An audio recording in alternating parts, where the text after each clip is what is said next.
Let's go get some plywood.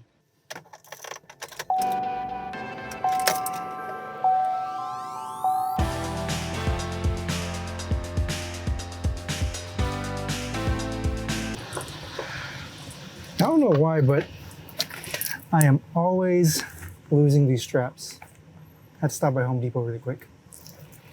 Now let's get some plywood.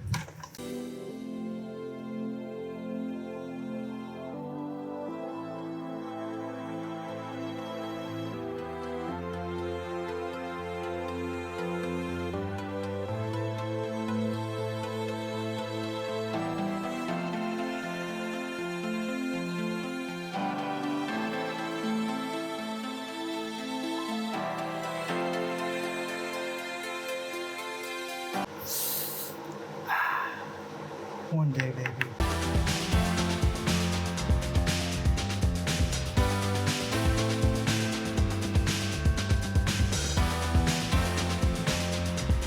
Oh man, look at that.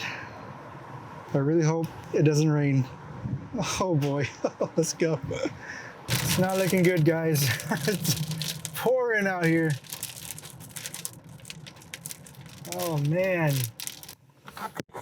It's right when I get home, no rain at all. This is Houston weather at its finest. But thank goodness, got this all covered, so I think it's okay. What I like to do is I just keep the plywood on the bed here and I slide it out, cut it down to rough sizes, but I don't think Mother Nature is gonna let me do that today. So let's get this all inside the garage.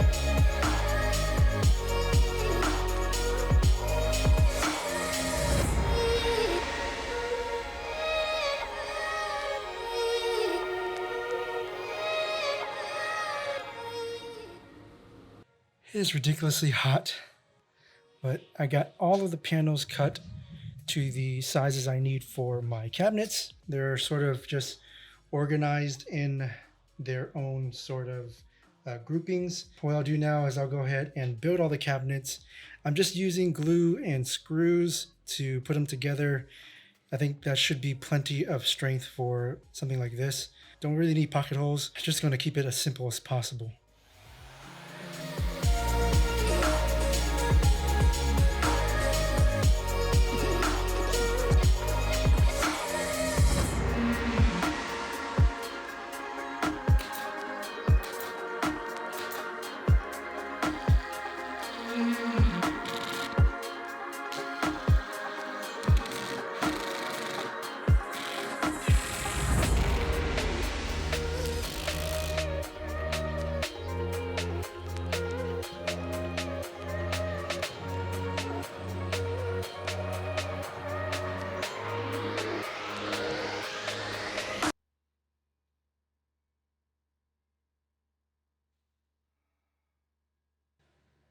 You gotta be kidding me.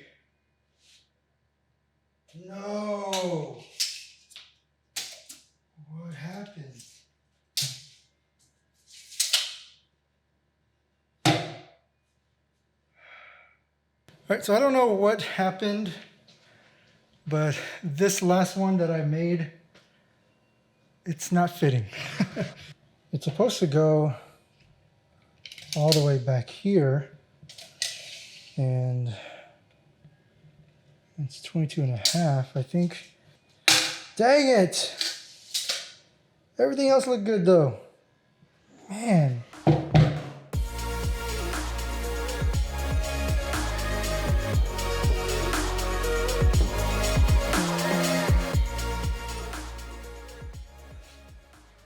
much better. All right, guys, so the cabinets are done. Show you guys what we got here. We're probably going to keep the exposed plywood edges here. There are some areas where I need to fill up with some wood putty, and once I fill that up, these voids will be covered, and we can go ahead and spray the interior with a clear coat, and that should finish pretty much all the cabinets. Oh man, it's looking really good. Super happy with how it turned out. I think it's gonna look super nice, guys. I'm so happy about this. What do you think, Zion? You like it? You like it? What do you think? Yeah? So he just woke up from nap, so he's not very responsive. I'm actually going to install the cabinets first, make sure everything fits inside these openings. If I do need to make some modifications, I'll go ahead and do that at that point. And then I'll get the final dimensions for the drawers, and we can go ahead and make all the drawers, install them, and we'll be done with pretty much the built-in portion.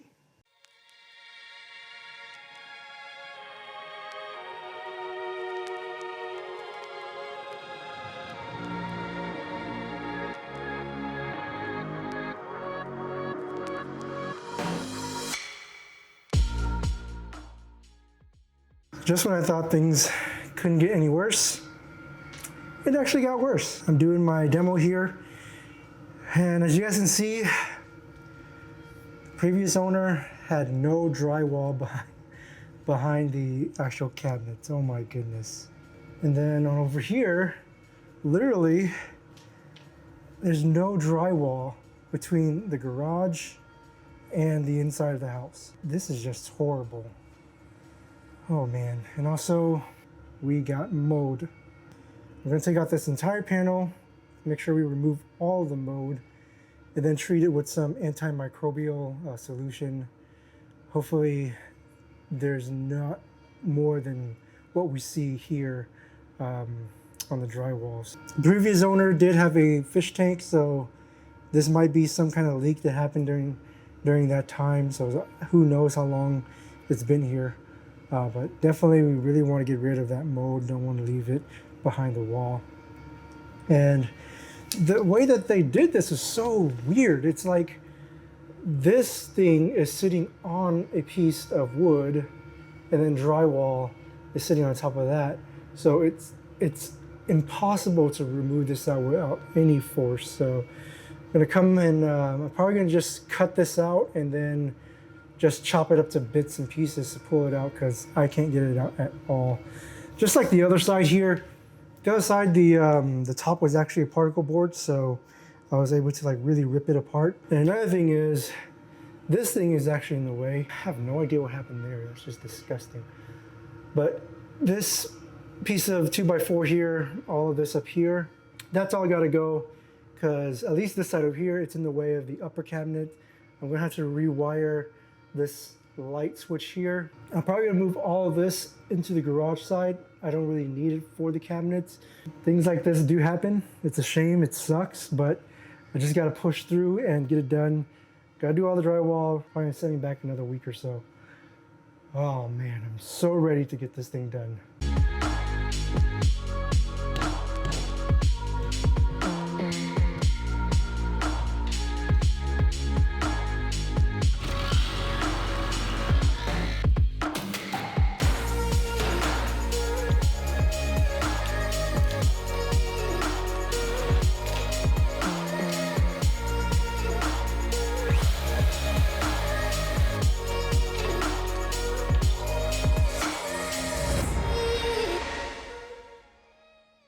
With the demo completed, I can move on to patching up the drywall that was really never there in the first place. Cutting drywall is surprisingly simple. You just score it on one side and it simply snaps. This wall separates the garage from my living room space, and so the drywall that I'm using has to be fire rated, since this wall is considered a fire rated wall. This also means that I would need to tape and float all of my seams, even though the wall will be hidden behind the cabinets. Before I close off the area above, I'm going to rerun all of the electrical. Since I no longer need the switch, I'll remove the old cable that connected to the lights. I'll run a new longer cable to an outlet that will power my TV. Since I'm splicing in a new line, I need to have this connection inside of a junction box and not inside the wall.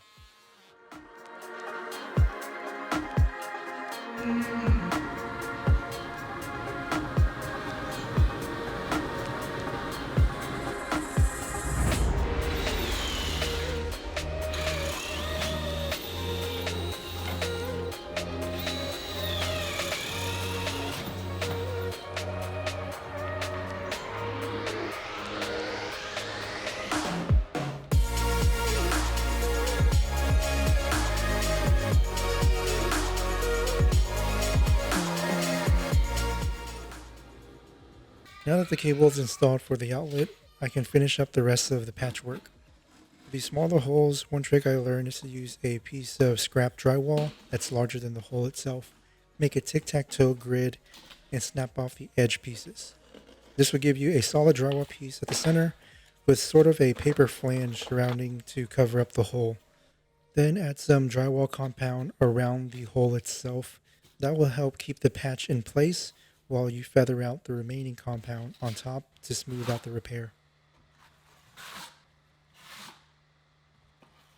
I can then finally start on installing the cabinets. The first thing I do is build the base for the cabinets to sit on. I like to build the cabinets this way because I can level out the base first, and that'll make the cabinets sit perfectly level once installed onto the base. The floor in my house is slightly sloped. It's higher on the right side by half an inch compared to the left side. So I ended up ripping the 2x4s down to make the height of the base 3 inches. I'll use shims and a laser level to make sure the base is perfectly leveled before screwing them into the bottom plate and the wall. The cabinet base will be covered with a 1x4 white baseboard, and to make sure that the cabinet face will be flush with the baseboard, I use this scrap piece as reference for the cabinet overhang and then screw the cabinets into place.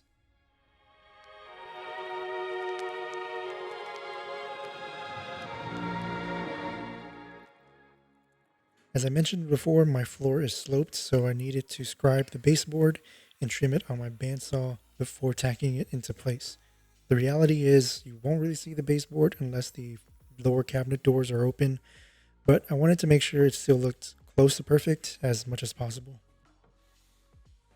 With all the base installed, I then screw the cabinets into each other.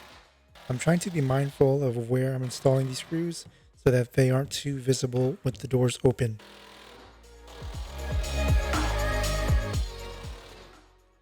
The final part in this process is to frame out the area where the finish panel as well as the TV will be installed. I'll frame out the edges first and then add the studs, roughly 16 inch on center. For the top and bottom plate, I'm using screws to secure it into the structure as well as into the lower cabinets. And also the sides, I'm going to use screws as well. For the studs, I'm using 2.5 inch 8D nails, and I'll toe nail that into the top and bottom plates. And that should make everything nice and secured.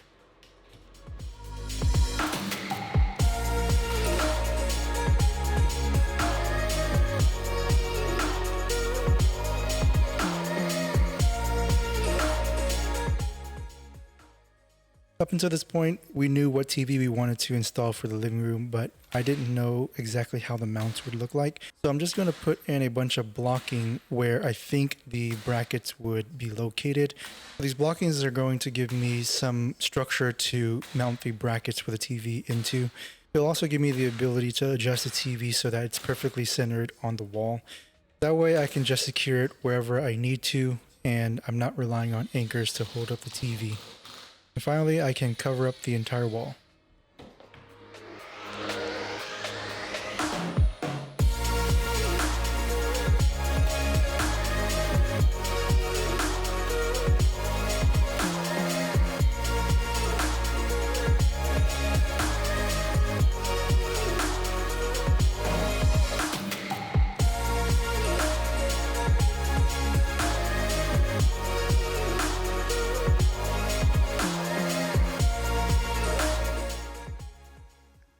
All right, guys, so that's pretty much it for this video. I'm gonna leave it there. There's a lot of different aspects going on that I didn't want to make the video too long. A lot of time has gone by and the wall is practically about 80% done. We have a few little items left that we have to do. I don't want to do a reveal just yet, so you're going to have to stay tuned for the next video to check out the updates. It's looking really good. We actually, yeah, I don't want to reveal too much. That's it, guys. If you want to check out the previous design videos, going over all the hardware that I use, as well as all of the details for the design, so make sure you check out that video. I'm working really hard to get the rest of the videos out for you guys. If you did like this video, definitely hit that like button, definitely subscribe. If you do have any questions or comment, leave them down below. Until next time, guys, it's been Bow Design Craft Workshop.